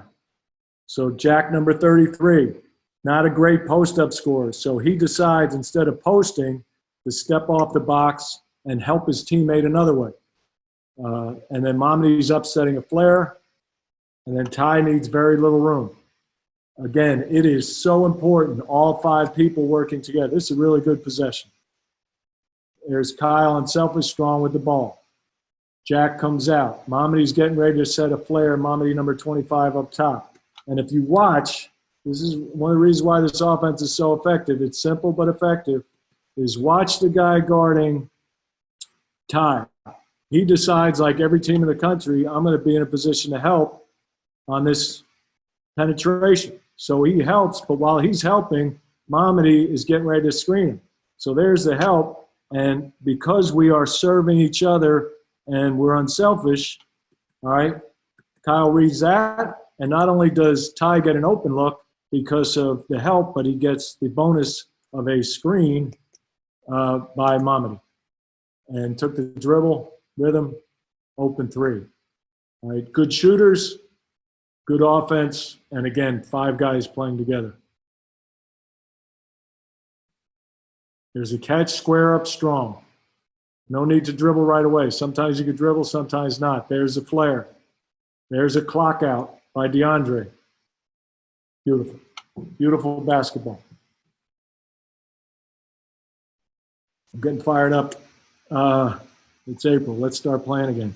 Flare, hit, catch, throw the flare, penetrate, throw it out, okay, drive. Make the help step up, and unselfish, drop it off, finish. Getting fouled is a good thing, big time. Okay, that was from, obviously, the Final Four of 19. Now we're going to switch back to North Carolina from 2 years ago. Okay, just to show you some different looks. It was all quality teams, and their defense was good enough to keep them in it. It's just that they, I think, have flaws on the offensive end, and you can begin in the post, Sean. They can't dump it into anyone to get easy shots.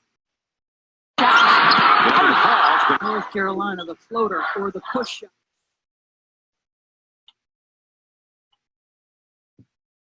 All right. There's Ty coming across the top. Now, one of the things we did a couple years ago, right now we have Jack as a post player, as a blocker. We also have Devin Hall, number 0, as a blocker. The movers are London, Kyle, and Ty. The more versatile your bigs are, the better. Sometimes you could play smaller. So Devin Hall for us could have been a guard. He's played any position from virtually 1 to 4.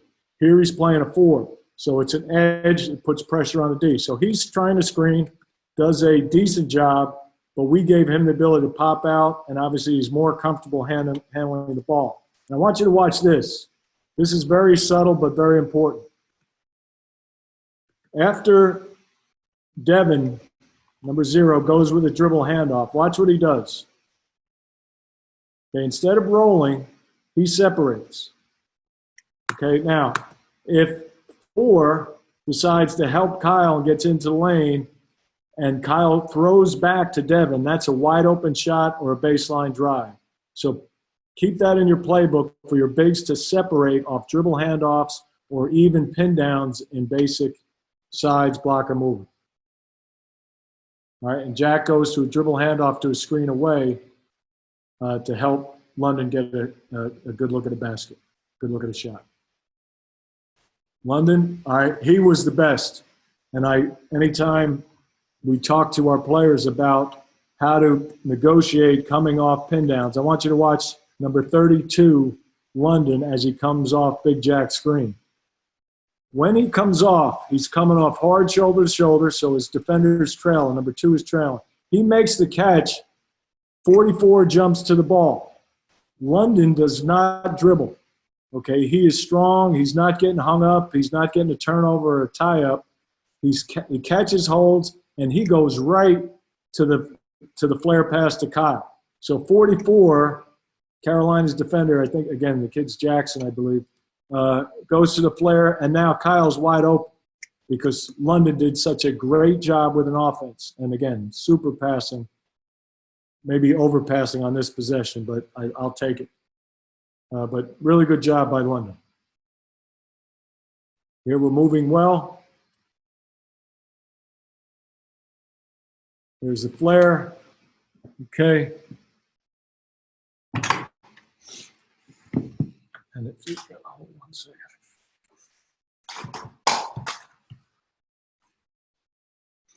There's the flare.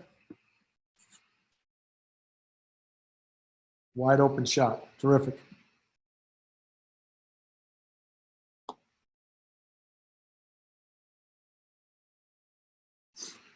Flare. Off tight. Attack the elbow. That's the way to attack the elbow. Now he goes down. Devin Hall comes off it hard. Number 0, okay, right here, comes off. Look at how tight it is, but strong with the ball. He looks like a running back coming through there. Not perfect, but it's a finish. Excellent.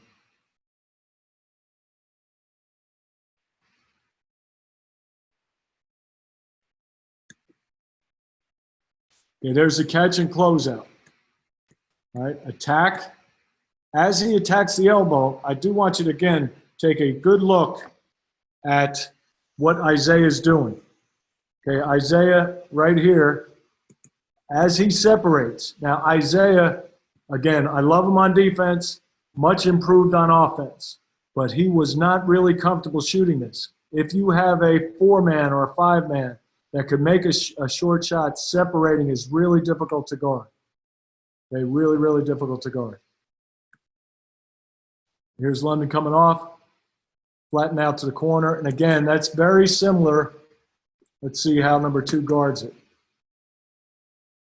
All right, there it is right there. See where he's going? He's taking the shortcut, and now London doesn't come all the way to the wing. He shortcuts, he goes to the corner. Devin reads it, set, beat set, and again, we practice these shots on a daily basis. All right, side ball screen within, there's a corner. There's the side. So you can step out at any time as a big man. We give them the option. And then obviously driving to the baseline, getting opponent in foul trouble is certainly helpful. Okay. I know we have probably a percentage of coaches in high school, that are out there listening. This is talent. Okay. This is recruiting. Okay. Number 5, very good in sides offense, but he'd be pretty good probably just playing one-on-one by himself without much help. Kyle Guy, a heck of a scorer. So again, if you can help your players improve through your development, through their shooting, any offense you use, if you can't dribble, pass, and shoot, to be honest with you, it's not going to work. So don't think you have the greatest offense of all time and then neglect the skill sets that are required to run that offense well. So when we have the advantage in college that we can recruit players that fit our system. So Kyle Guy, Joe Harris, Malcolm Brogdon were great sides players, Ty Jerome. Okay, but if you don't have great sides players, either choose a different offense or help your players to work on these skill sets. Not necessarily shooting fadeaway threes, but certainly attacking the basket. And again, please know that Coach Bennett loves our bigs going to the glass. Loves our bigs going to the glass. So with insides, there's a screen. Number 3 shows. So now there's a mismatch. So Mamadi at 6'9" at the moment is being guarded by a guard. So he's got a free roll to the basket. London, the shooter, the ball handler, he's a skilled player as well. So he goes up, but now Mamadi, number 25, has a free roll to the basket for a second shot.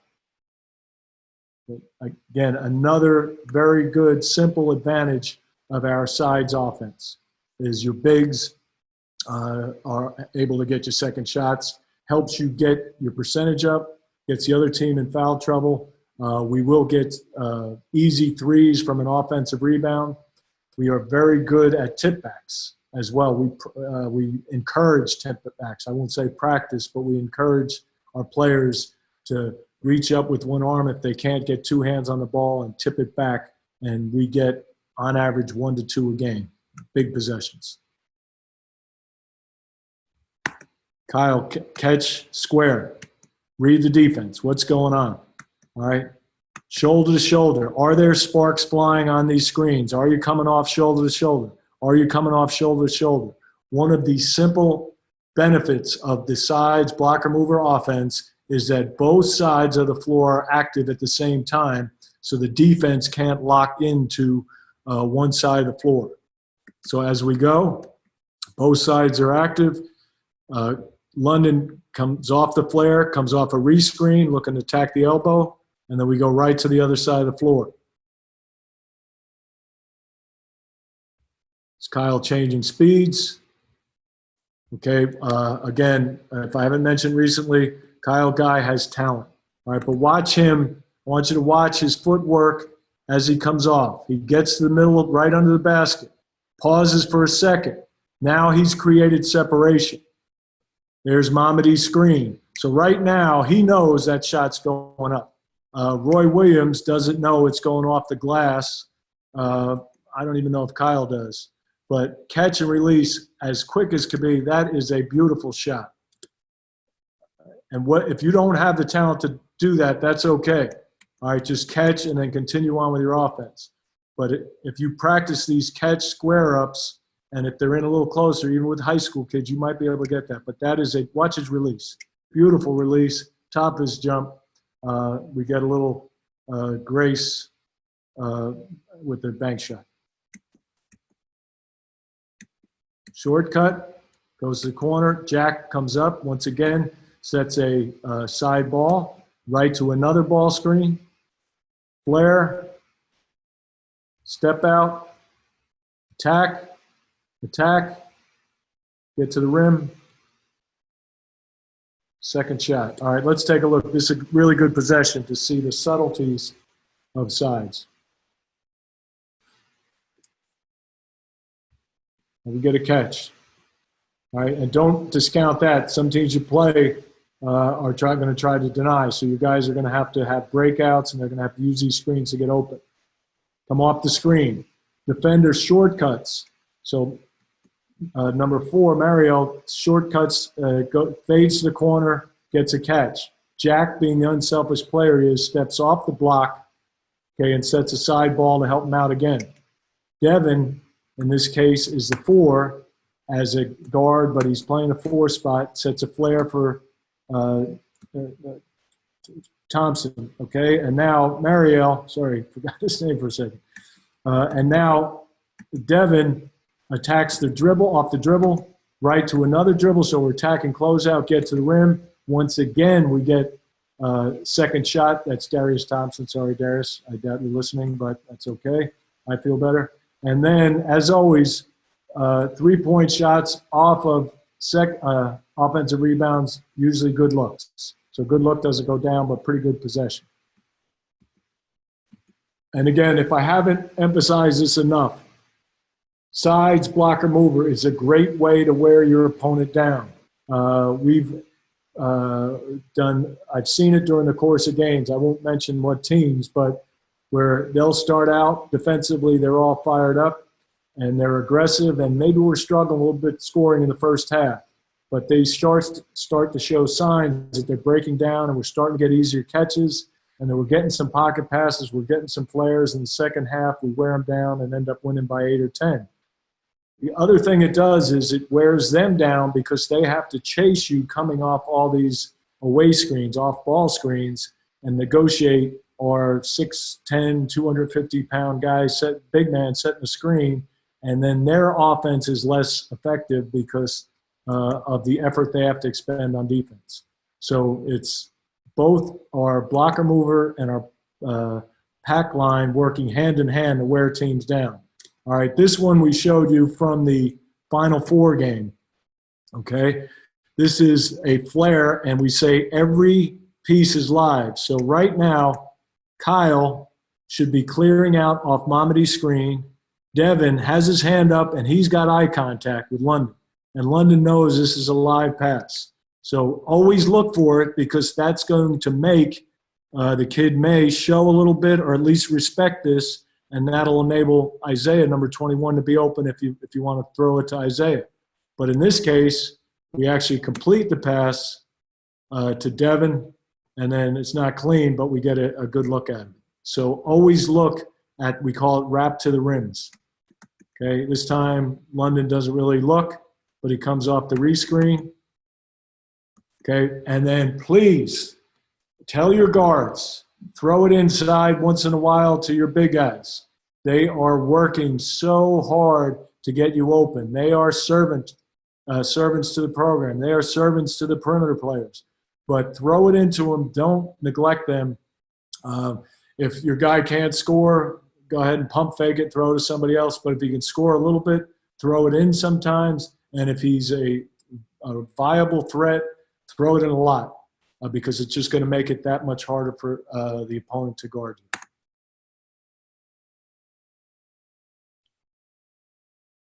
Okay, trust me, Isaiah Wilkins deserves to touch the ball sometimes, so that's terrific. That's great stuff. Flare, good screen. Jared Reuter comes up, sets his another flare. Deb should be looking for the ball, and here comes London on the baseline coming back off. Very simple patterns. There's your flare right back. My guy Darius Thompson, who I now remember his name, this could be catch and shoot, or he's getting a ball screen. Okay, good look at the basket.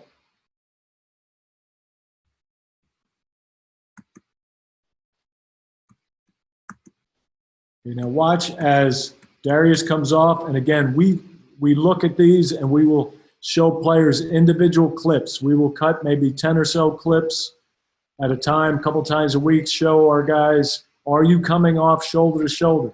Because at some point you'll say, why isn't this offense working? I thought, Virginia, a great team, why isn't it working for us? Well, sometimes you could look to players and maybe your skill set isn't right.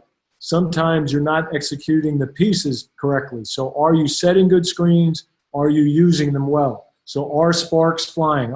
Is there shoulder-to-shoulder contact? So number one is not able to cut this off and deny the ball to the wing.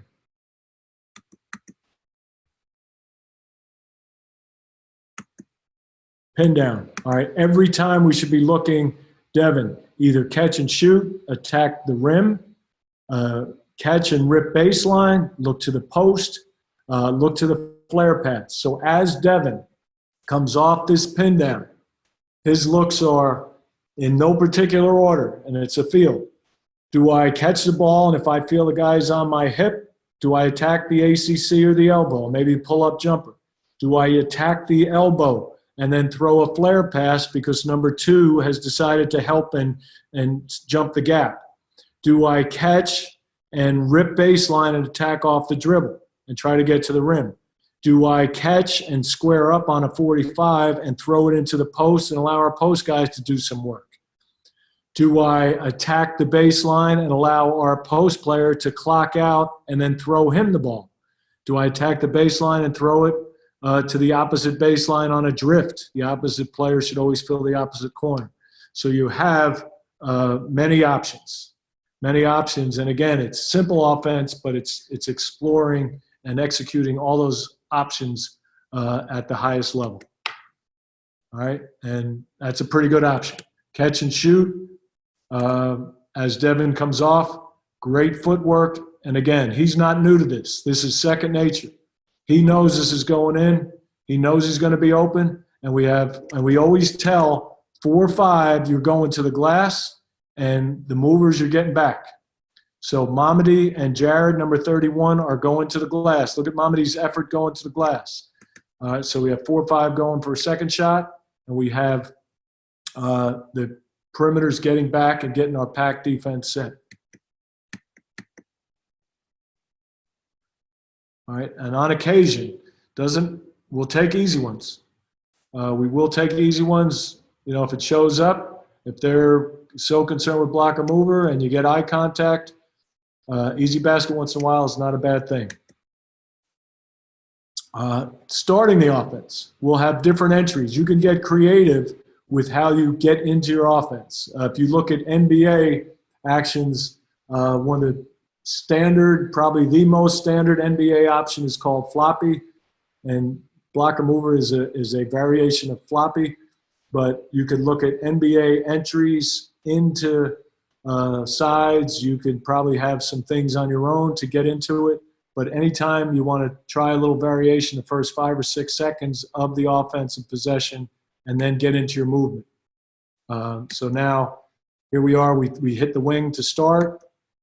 Okay, and now we're definitely in movement. And we always say to wear someone down, every option is live, but it's best to go what we call side to the top side, top side. So we reverse the ball at least once or twice back and forth to wear the team down, wear the defense down. Again, there's Jack. And I know these are simple, and I know you've already seen it several times, but as you come off these, are you training your bigs to set good screens, and are you training your movers to come off hard and read how their defender's playing? If he's on your hip, come right off here, shoulder to shoulder, sparks fly. If he shortcuts it, comes in here, you just fade to the corner. And then it's up to the passer to then read how all this action is going on. So right now he's trailing him. So simple. London, as always, makes his catch, reads it. This time he puts it on the floor. Let's see what happens. Starts to attack. Kyle's coming off. All right, on that one, if you notice, Kyle did not do a real good job of looking for a wrap to the rim. So London, he bounces out a little bit. Kyle, number 5, should come off Isaiah's screen and look to the rim more, look for the ball. Now, Dev comes, he pops, and now we're just in communication. This is a good possession to watch because this is against some pretty good defense. As London comes across, Dev notices that he's guarded hard, and now he sees Kyle cutting his side. So now we call it just a simple over-under just to break up the defense. And now Kyle wide open on a catch. Attack, flare. And again, we practice those shots. Probably need to practice that one a little bit more. But if you watch Kyle, okay, now he and Devin are looking at each other. Okay, Kyle's being topped. Sometimes the defender will top him so he can't come off. By I mean top, right now this defender is maybe stopping Kyle from coming off this rescreen. So Kyle then is, instead of fighting this top, he's just going to cut along the baseline, and then Deb sees it. These two guys are going to communicate with their eyes or hands or yell at each other, hey, we're just going to switch, and then Deb is going to go over, and then Kyle being topped. I have never seen someone be able to top someone and then chase someone who's fairly athletic coming off this side and still deny that. NBA, college, ACC, I haven't seen someone top and then get to a denial position on the other side of the floor. So as you see, Kyle waves him over. So now there's the screen. So now he's open. Now he hits London on a flare. That's a good look. We practice that. It just unfortunately doesn't go down.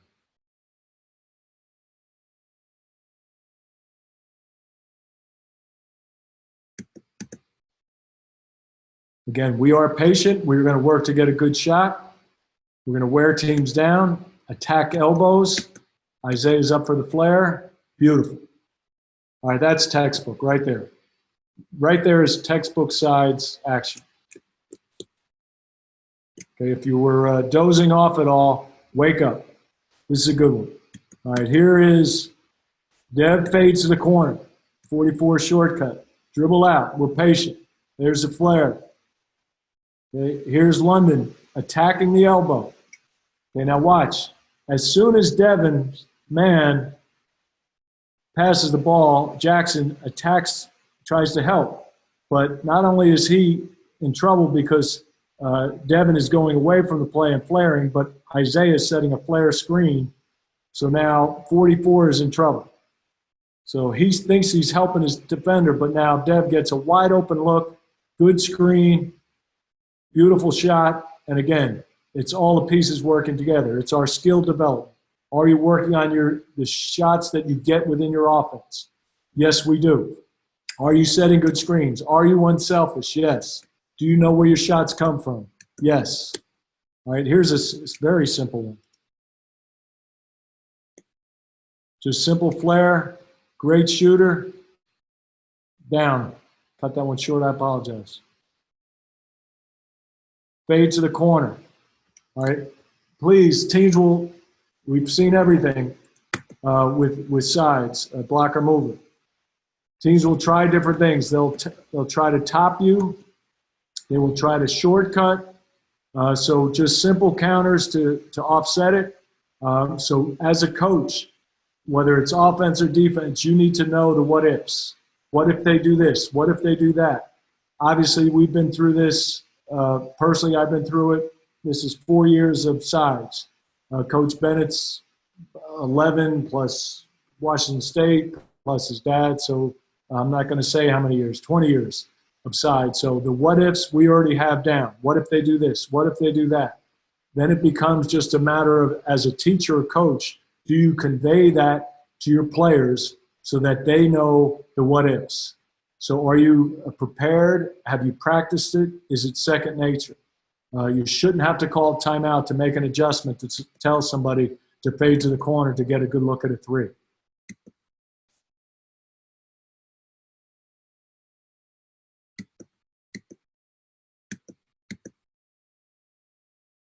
All right, again,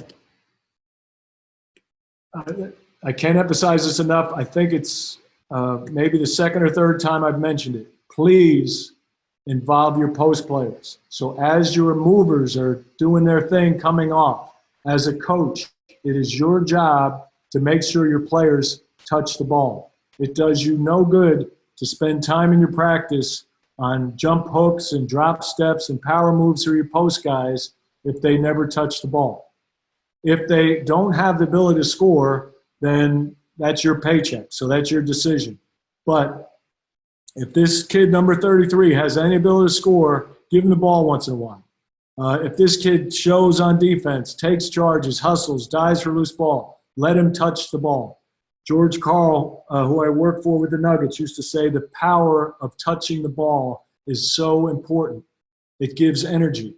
So as a player, if you don't touch the ball, you don't have to shoot it, but as long as you touch it once in a while, you're going to give much more effort to your team, whether it be rebounding, defense, transition D, whatever it might be. So here is a nice example of being unselfish. Devin throws the ball inside to Jack. Jack knows he's not a good scorer. One of his great friends is Isaiah.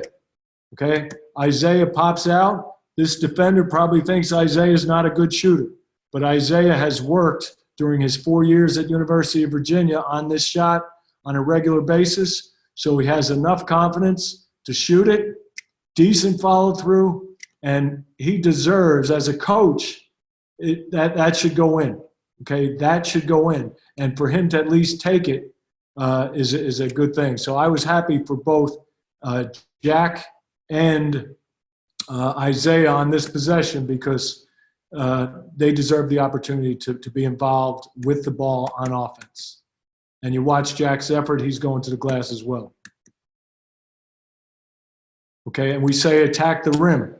All right, this is maybe a little overzealous on Devin Hall. I could recall this play distinctly because I really like Devin Hall, number 0.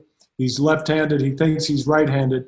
So we say attack the rim. So he attacks the rim against Carolina, okay? And it's kind of a statement. He doesn't quite get it, but he's saying we have the ability to get to the basket, okay? And then again, getting fouled.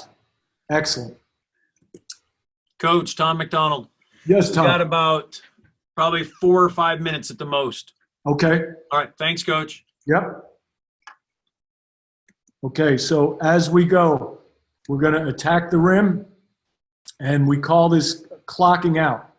So instead of Jack, the post player, just standing, as Devin attacks the rim, Jack steps out, okay, and creates some space, okay, not much.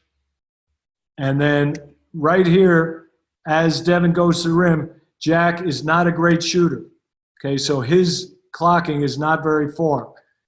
If you have a post player, even if it's a high school and you have a 6'5", big, strong kid who could make a 15-foot shot, for him to clock out here, that puts pressure on the defense because now Devin knows I can either attack the rim or I can throw out. If I see 2 defenders, I can throw out to my teammate, Jack, and maybe he can make this 15-footer.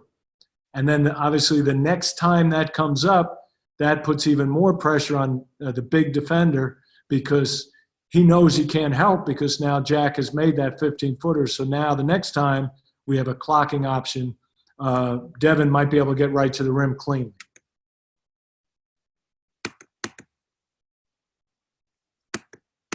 Again, there's a post up. All right, and again, I won't belabor, but go ahead and if you're going to work on jump hooks at your pre-practice time, throw it into those guys. Give them a chance.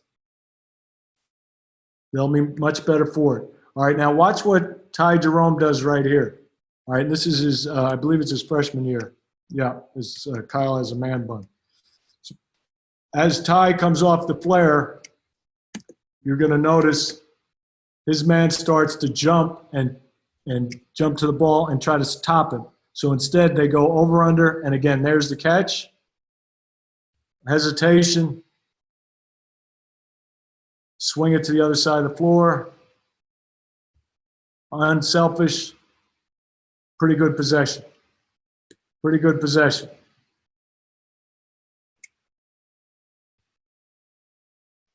Penetrate, unselfish, good screen, quick release, practice shots. Good talent. All right, watch Ty on this one. He doesn't get the ball, but I'll point it out. Because as a coach, if you miss these, your players will certainly miss them. All right? There's London with the ball. Ty goes off. Hand is up. He's looking for the ball. He actually might be open. All right, but that's okay. But at least he was looking. Now we go back to Mario. Come back off.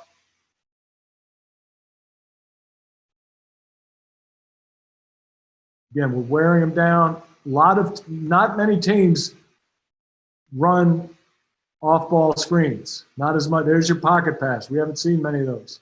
All right, but this is important. As we come off this side ball, 32 shows. Luke May, weak side is fairly active. And if you watch, Jack is low, so this defender is in a dilemma. Does he stay with Jack or does he rotate to help with the ball? So we still complete the pass. Good extra pass out. So that was an example of pocket pass, obviously not a good possession on the finish.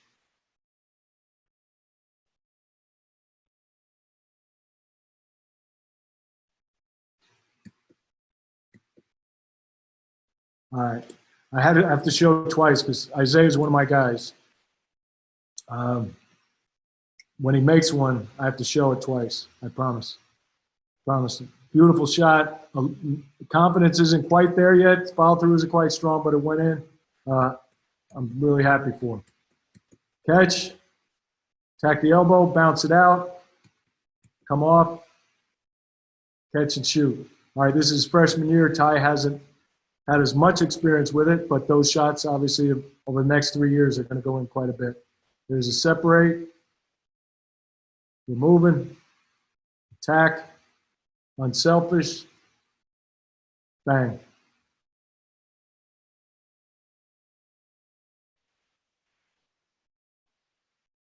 Side ball. Jack again, unselfish, steps up to a side ball. Help his teammate out. We go to glass. Catch, shoot, quick release.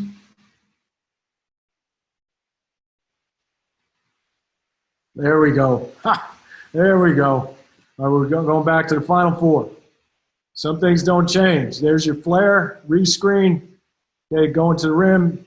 London knows he's got him. And if you see on the weak side, 44 is worried about Devin Hall coming off this same side pin down.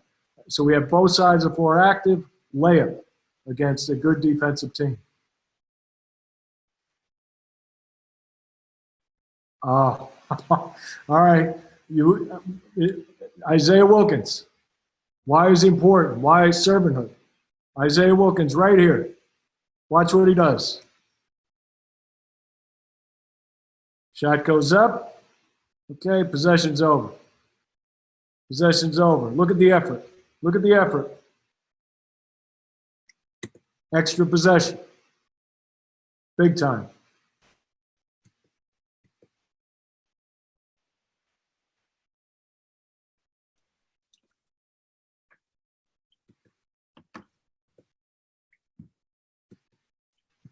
Okay. With that, I wanted to check and see if you Coach, have... you know, we could have gone on the pack line for 2 hours. 58, we got to 58 questions we didn't even answer on the pack line. So maybe I'll have to draft these and get them all to Dick Bennett too and see if we can get some more answered for him. Fair enough. Coach, unbelievable. We appreciate all your time. Okay, I do want to show, are we still on? Yep, we're on. Okay, I do want to show, I don't know if you can see this, the pack line. Perfect. Okay, this is my lovely board. The pack line is 8 feet from this spot to here, and it goes 1.5 feet to splitting the top of the key, and we tape that down every day. Just hold that there for a little bit, Coach, one more time. Yep. So it's this is the tape line. It goes 8 feet from this first hash mark out to the wing, and it intersects the top of the key just in a semicircle. And you could obviously adjust it. There's no pack line police, so we're not going to come around and arrest you. It's a nice looking board you got there, Coach. Thank you. I love it. I love it. I hope Coach Bennett doesn't steal it from me. Thank you. Hey, thanks again for your time. Of course. If anybody wants to get a hold of you, Coach, what do you say? Write to my email, lm8se@uva.edu. You can look me up on the website, on the UVA website, and if you have any questions specifically, I'd love to answer them. And Coach, I have one question for you. Yeah. Is there any handouts, anything you could provide that we could put on the Twitter or from any? Do you have anything? Yes, of course. We have written material. On occasion, we'll have coaches come and visit our practice in the fall, and I'll work with the coaches after practice. I'll show them video, but we also have a mail out both on an email attachment that we could send on Packline and Blocker Move. Could you send those to me, and I'll put them on for the people that are on the call? Sounds great. You want to email Coach on that? Thanks, Coach. Have a wonderful day. Everyone be safe. You too. Be safe. Tell everybody good luck this next season. Deal. Thanks. Thanks, Tom. Bye. Bye-bye.